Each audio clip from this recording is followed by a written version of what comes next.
বন্ধুরা, আমি মুরগির ডিমগুলো দিয়েছিলাম একটা মুরগির সাথে, তো ফোটাবার জন্য, বাচ্চা ফোটাবার জন্য। তো দেখেন সব ডিমগুলো নষ্ট হয়ে গেছে। নষ্ট হওয়ার কারণ হয়েছে এটাই যে ওটা আমি যে মুরগিটার সাথে দিয়েছিলাম সে এরকম দুটো ডিম ভাঙিয়ে ফেলাইছে ওটার ভিতরে। তো ওই ডিমের ভিতরে এই ডিমগুলো ছিল, যে কারণে এই ডিমগুলো নষ্ট হয়ে গেছে। আপনারা দেখলে হয়তো বুঝতে পারবেন যে এই দেখা যায় এখানে যে একটা আবরণ, এই আবরণটা এখানে এইটা ঘোলা হয়ে গেছে। এটা আর রক্তের কোনো চিহ্ন নেই, সেটা নষ্ট হয়ে গেছে যে কারণে এটা। আর এখানে আরও বাকি কিছু ডিম ছিল, চারটা ডিম এখনও ভালো আছে, যেটা রক্তের আবরণ এখনও দেখা যায় ভিতরে।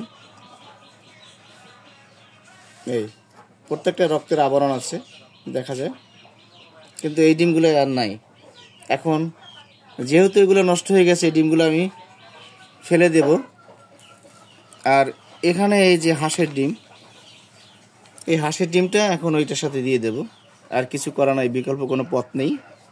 তো হাঁসের ডিমগুলো আমি এটার সাথে সাজিয়ে দেব।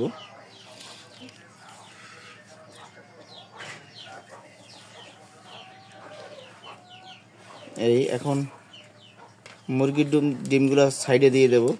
চারটা ডিম, এটা নিয়ে আর করব না।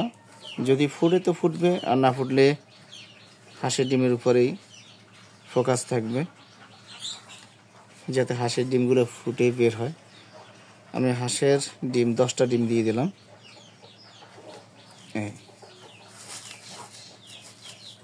তো বন্ধুরা, আজ এই পর্যন্তই। ভালো থাকবেন, সুস্থ থাকবেন। আল্লাহ হাফেজ।